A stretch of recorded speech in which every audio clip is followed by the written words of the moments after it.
السلام علیکم ورحمۃ اللہ۔ جیسا کہ پہلے بتایا گیا تھا کہ اللہ تعالیٰ نے ساری خوشخبریاں جنت کی مخلص مومنوں کے لیے ہیں،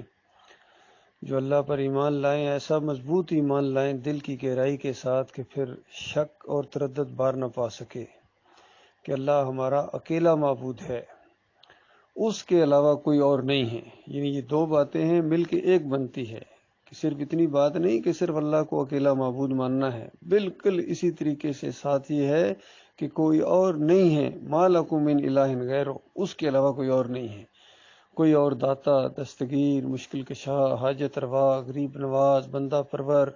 کھوٹی کھری کرنے والا، واسطے وسیلے کے لائق، رکوع اور سجدے کے لائق، قانون سازی کا حقدار اللہ کے علاوہ کوئی اور نہیں ہے۔ اور آئیے جو مسلمانوں کے اندر افراتفری ہے اور ہر جگہ ان کو ذلت اور خواری کا سامنا ہے، یہ اسی وجہ سے کہ انہوں نے اللہ کے علاوہ اور الہ بنائے ہیں۔ کسی کو داتا کہتے ہیں، کسی کو دستگیر کہتے ہیں، پھر ان کو مرنے کے بعد بھی ان کو سمجھتے ہیں کہ ہماری پکاریں سنتے ہیں، دیکھتے ہیں اور اوپر پہنچاتے ہیں، ان کے وسیلے سے اللہ تعالیٰ سنتا ہے، ان کی درگاہوں کے اوپر جاؤ، ان کے مزاروں کے اوپر جاؤ اور ان کا واسطہ اور وسیلہ جب دو کہ اللہ اپنے حبیب کے صدقے، پنجتن پاک کے صدقے، فلاں کے صدقے یہ دعا قبول فرما، اس طرح کا عقیدہ رکھو، پھر اس کا مطلب تم نے اور الہ بنائے ہیں، تم نے براہ راست اللہ تعالیٰ کے ساتھ اپنا تعلق قائم نہیں کیا ہے۔ اور تمام انبیاء اس تعلق کو قائم کرنے کے لیے آتے ہیں کہ دیکھو تمہارا اپنا مالک ہے، اس کو پکارو، ہر لمحے چوکنا، نہ نیند نہ اونگ، اور وہ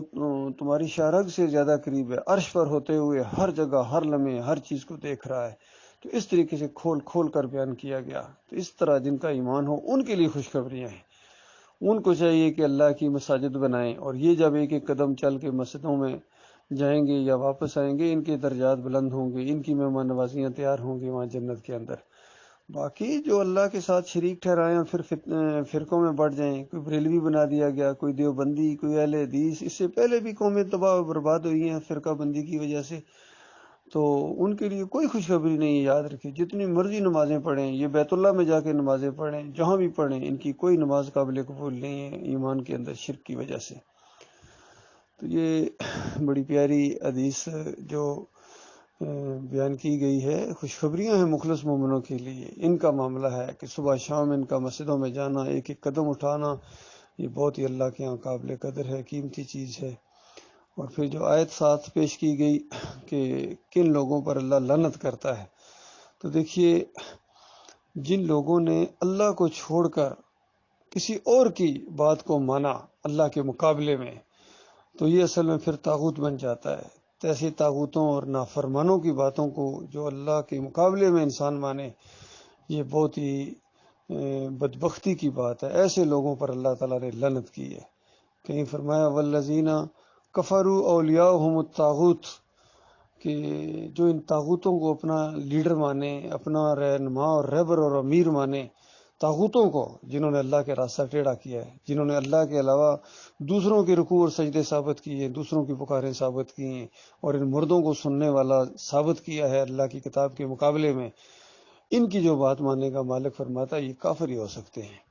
اور انہوں نے ہمیشہ کی آگ میں رہنا ہے، ہمیشہ کی آگ میں انہیں اپنے اکابرین کے ساتھ رہنا ہے۔ تو یہ بہت ہی سختی کے ساتھ اللہ تعالیٰ نے ایسے لوگ، بلکہ اس سے اگلی بات پھر قتال تک معاملہ مالک لے گیا ہے کہ ایسی یہی تو وہ ہے جن کے خلاف آپ نے جہاد کرنا ہے، قتال کرنا ہے اللہ کے راستے میں، جنہوں نے اللہ کا راستہ روکا ہوا ہے ان مولویوں اور پیروں نے، اور تھوڑے نہیں ہیں، کثرت کے ساتھ ہیں۔ ان کثیر من الاحبار والرہبان لیاکلون اموال الناس بالباطل ویصدون عن سبیل اللہ، یہ ہیں اللہ کے راستے میں حائل ہیں۔ دنیا والے ان کو اپنا رہبر اور لیڈر مانتے ہیں، اور حالانکہ ہیں یہ ٹھگ، یہ لوگوں کا مال باطل طریقے سے کھاتے ہیں، لوگوں کو اللہ کے راستے سے روکتے ہیں۔ جب بھی کبھی توحید کی آواز اٹھتی ہے، ایمان خالص کی آواز اٹھتی ہے، سب سے پہلے یہ راستہ روکنے کے لیے کھڑے ہو جاتے ہیں۔ آج بھی یہی معاملہ ہے، سب سے مشکل معاملہ ہے کہ جنہوں نے دین کا راستہ روکا ہوا ہے وہ جو ہیں آج امت کے